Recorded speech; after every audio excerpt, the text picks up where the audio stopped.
प्रश्न आहेत. काय आपण आजच्या दिवशी प्रार्थना केली? मी जेव्हा जेव्हा श्रीरामाचं दर्शन घेतलं ते नाशिकच्या काळाराम मंदिरात जास्त घेतलं.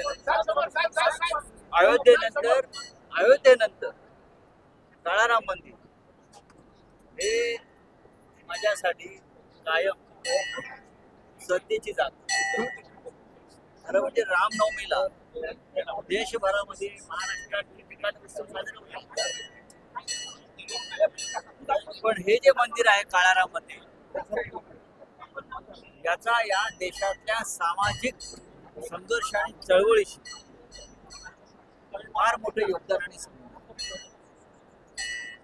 खरं म्हणजे जशी पांडुरंगाची पूजा होते आषाढ एकादशी, तशी इथे रामनवमीला शासकीय पूजा व्हावी या मताचा मी आहे.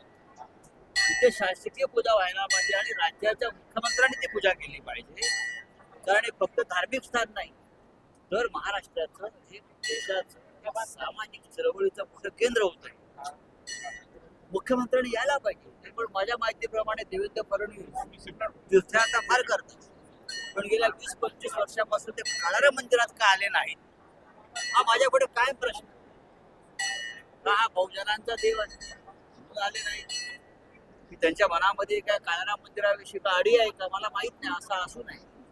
पण इथे पांडुरंगाच्या पूजेप्रमाणे शासकीय पूजा व्हावी असं डॉक्टर आंबेडकर, साने गुरुजी असे महान लोकांनी इथे संघर्ष केलेला आहे बहुजनाचा. आणि म्हणून आम्हाला हा काळाराम जो आहे सगळ्यात प्रिय. राम एकच, काळाराम आम्हाला याकडे याचे दरवाजे या मंदिराचे काही लोकांनी बंद केले.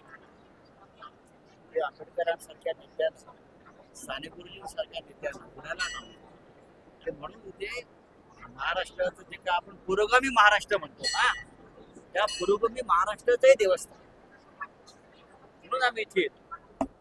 चला, धैर्यशील माने जे आहेत ते राजकीय धैर्यशील माने भाषणात म्हणाले आहेत, प्रशासकीय पातळीवरती उपमुख्यमंत्री एकनाथ शिंदे असले तरी जनतेच्या मनात मुख्यमंत्री एकनाथ शिंदेच आहेत. माझं असंच वक्तव्य नीलम मोदी यांनी देखील केलं होतं. मला माहिती. सर, बारामतीत माझ्या एवढं काम करणारे आमदार यापुढे कोण? अजित पवार म्हणतात त्यांनी शरद पवारांना चिमटा काढलाय. 1952 पासून आमदार असलेल्या काम शरद पवारांना चिंता काढणं त्यांना परवडणार नाही.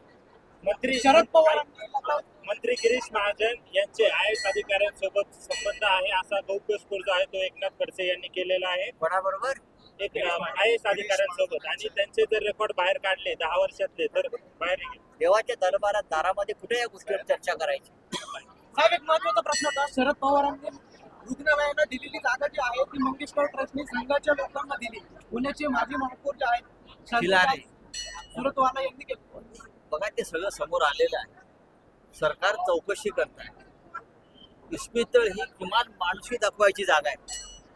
ती किती मोठं असू द्या, ते अंबानीचा असू द्या, अडाणीचा असू द्या का मंगेशकरांचा असू द्या, किमान माणुसकी दाखवायची जागा कुठं असेल तिथे इस्पितळ आहे. त्याच्यामुळे प्रत्येकानं तो विचार केला पाहिजे. धंदा होतो ना, माणसं मारण्याचा धंदा करू नका.